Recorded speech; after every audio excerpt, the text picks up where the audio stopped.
Hello again, welcome back everyone. LiquorHound here with you, and thank you for joining me once again for another spirit review video. Today I've got two amazing single malts for us to take a look at. One being from Speyside, the Craigellachie Exceptional Cask. This is an 11-year-old that was released, I want to say it was middle of 2022. Nope, late 2022. It actually showed up in Texas late 2023, but it is 60.8% ABV.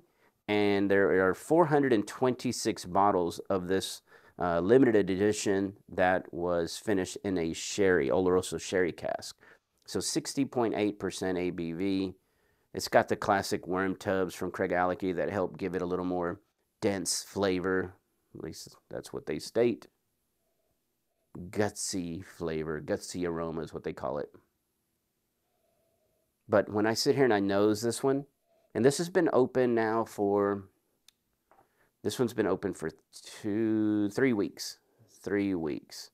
I happened to be at a store and I saw it on the shelf at $145 for an Exceptional Cask 11-year-old in an Oloroso Sherry cask, 60.8% non-chill filtered. I was like, I'll try that. I also have seen it here at a price point of around $180. So hopefully you can find it closer to the 150 mark than the 180, but let's see if either of those are worth it given the nose and the palate. On the nose, definitely immediately you're going to get hit with all those dried fruits. It has the raisins and the figs, those medjool dates, and the good cinnamon clove nutmeg thing that's just swelling. It's almost like Christmas cake in the glass.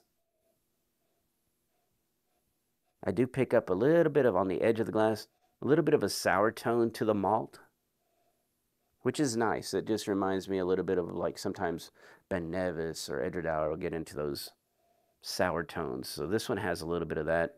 It makes the plums not just so one-dimensional where it's just the dried fruit. You're also getting some of these sour plums component, sour cherries, grilled. It has that little bit of that grilled pineapple in there as well. Super unique. Let's go ahead and taste it.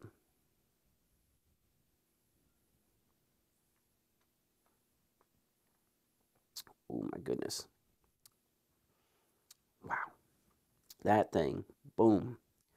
Heavy, dense, flavorful. Medium-high viscosity. For an 11-year-old, it feels very, very viscous. It shows it's 60.8 ABV. It shows it early. It kind of gives you this rush of flavor and spice, baking spice, and then it just recedes, softens, and kind of feels very lengthy on the finish. But when you first enters,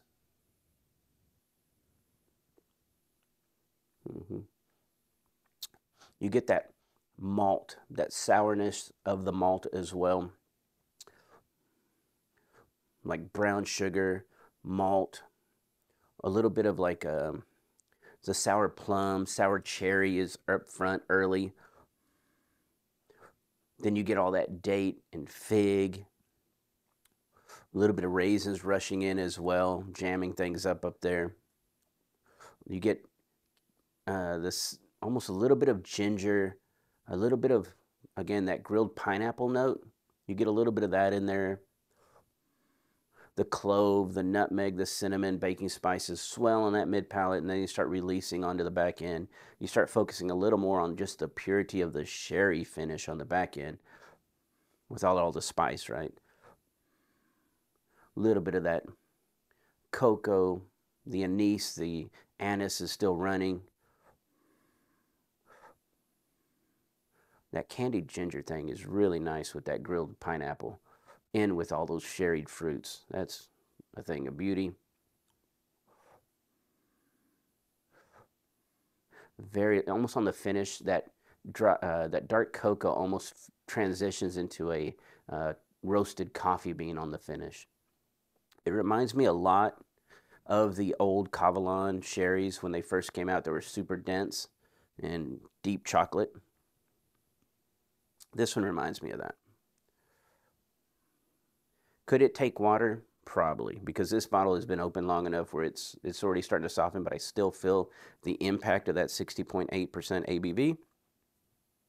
So a couple of drops of water is going to make it even better, probably. It's just, I'll add some just to be safe, but we'll let that sit for a second. I'm going to go back to it.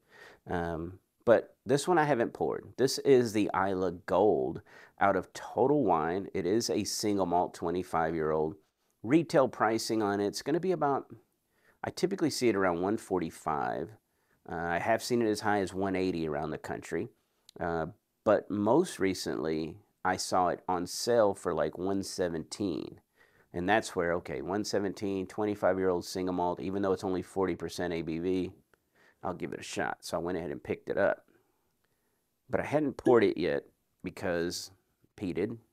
And I didn't want it to impact that nose very much, so that's why I wanted to do that first. But now that we're giving that a moment to kind of relax with the water, yeah, it just knocks that edge of that spice off. Everything else is still the same. Nothing's really popping out dramatically from what it was without the water. And on the palate, with those 2-3 drops,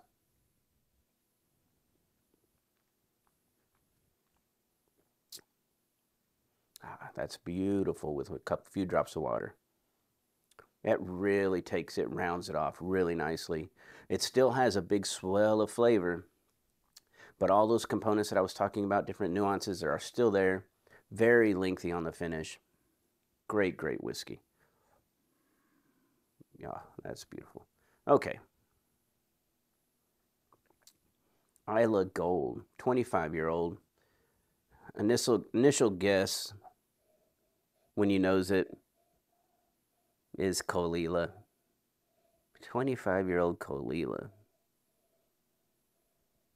The one thing I'll say about this one, it's got all the peat heaviness. It's got the brine to it, that type of thing that you expect. Slightly meaty on that peat.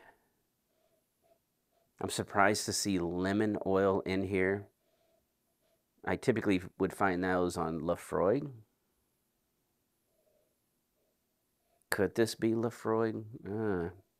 I don't think so. Could it be? Oh, that's tough. I don't think so.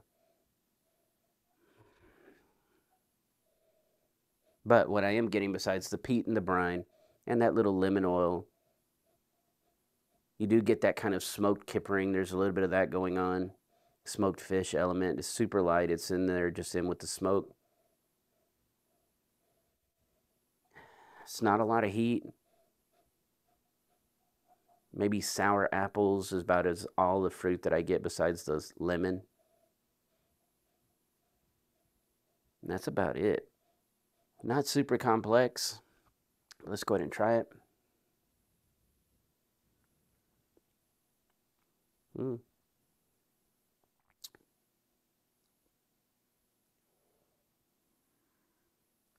Yeah, that's very nice and round. It is soft. It's easygoing. It does, because the cinnamon's bumped a little bit, it does make it feel a little warmer than 80 proof. Makes it feel like it's maybe 86 proof. But yeah, not complex by any means. It's nothing like Laphroaig 25. It's nothing like Cask 25.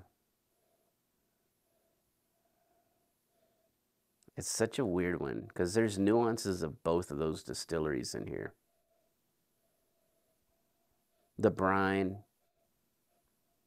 the smoked fish thing, that's Cask.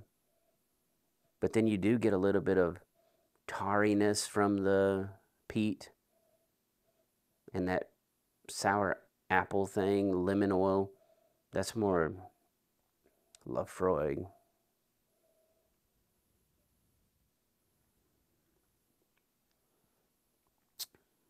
But really nice, very enjoyable. I think at 120, 117, it's worth it. 145, if you don't have any old, single malt Islas in your bar, it's probably still worth it because you're not going to get 145-year-old 25 year malt anymore. So in that case, I think it's really worth picking up at, again, 140 max, 145 max. Once you start getting to 180, now there's just other malts you could buy that are probably more impactful and flavorful. But I think both of these are very solid malts. Again, I see them around at different stores. I know I saw this one only at Total Wine. This may be their exclusive. But I know I didn't see that much information on it, so that's why I wanted to get this out to you. Of course, I am self-purchasing these bottles, so if you can, come join me over at patreon.com/LiquorHound, where you're going to help keep this channel alive. You're going to help me self-fund these bottles so that I can give you straightforward, honest reviews without any bias towards any corporations or distilleries. But until next time, thank you as always for being here. Keep leaving all those great comments, and I'll get back to them just as soon as I can. Everyone have a great day, and cheers.